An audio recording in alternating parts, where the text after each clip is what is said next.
ಮನೆಗಳನ್ನು ಕೊಡೋ ಸಂದರ್ಭದಲ್ಲಿ ಲಂಚ ಕೊಡದೆ ದುಡ್ಡು ಕೊಡದೆ ಏನು ಕೆಲಸ ಆಗೋದಿಲ್ಲ ಅನ್ನುವಂಥ ಗುರುತರವಾದಂಥ ಆರೋಪವನ್ನು ಮಾಡಿದ್ದಾರೆ. ಮತ್ತು ಮುಖ್ಯಮಂತ್ರಿಗಳ ಕರೆದ್ರೆ ಅವ್ರ ಮುಂದೆಯೂ ಸಹ ನನಗೆ ವಾಸ್ತವಿಕ ಸ್ಥಿತಿಯನ್ನು ತಿಳಿಸ್ತೇನೆ ಅಂತ ಹೇಳಿದ್ದಾರೆ. ಅಂದರೆ ಮುಖ್ಯಮಂತ್ರಿಗಳೇ ಇವತ್ತು ಬಿ ಆರ್ ಪಾಟೀಲ್ ಕರೆದು ಅವ್ರ ಬಾಯಿ ಮುಚ್ಚುವಂಥ ಪ್ರಯತ್ನ ಮಾಡ್ಬೋದು ಅನ್ನೋ ಆತಂಕ ನಮಗಿದೆ.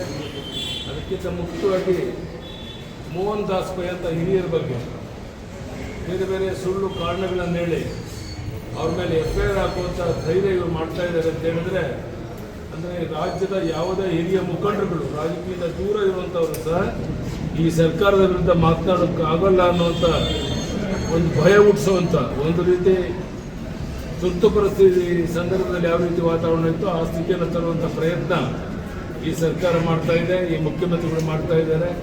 ಅದಕ್ಕೆ ಶಿವಕುಮಾರ್ ಅವರು ಹೆಜ್ಜೆಗೆ ಬೆಂಬಲವನ್ನು ಕೊಡ್ತಾ ಇದ್ದಾರೆ. ಇದನ್ನು ಖಂಡಿಸ್ತೇನೆ.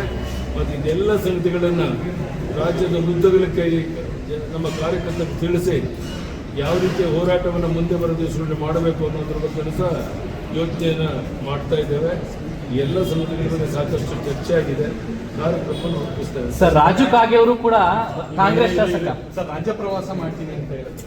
ಅದ್ರ ಬಗ್ಗೆ ರಾಜ್ಯ ಪ್ರವಾಸ ಈಗಾಗಲೇ ನಾನು ಪ್ರತಿನಿತ್ಯ BJP ಕಚೇರಿಗೆ ಬರ್ತೀನಿ ಅಂತ ಹೇಳಿದ್ದೇನೆ.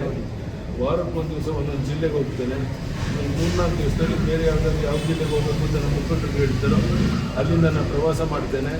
ಪ್ರತಿ ವಾರ ಒಂದು ಜಿಲ್ಲೆಗೆ ಹೋಗಿ ಎಲ್ಲ ಸರ್ಕಾರದ ವೈಫಲ್ಯತೆಗಳ ಬಗ್ಗೆ, ಭ್ರಷ್ಟಾಚಾರದ ಹಗರಣಗಳ ಬಗ್ಗೆ ಇನ್ನೇನು ಮಾಹಿತಿಗಳಿದೆ ಎಲ್ಲ ಸಂಗತಿಗಳನ್ನು ನಾನು ಸಾರ್ವಜನಿಕ ಸಭೆ ಮಾಡಲ್ಲ. ಪ್ರಾರಂಭದಲ್ಲಿ ಕಾರ್ಯಕರ್ತರ ಸಭೆ ಮಾಡಿ ಕಾರ್ಯಕರ್ತರಿಗೆ ಮನವರಿಕೆಯನ್ನು ಮಾಡಿ ಅವರು ಹೋರಾಟದಲ್ಲಿ ಪಾಲ್ಗೊಳ್ಳೋದಕ್ಕೆ ಅವರನ್ನು ಜಾಗೃತಗೊಳಿಸುವಂಥ ಪ್ರಯತ್ನವನ್ನು ಮಾಡಲಿದೆ.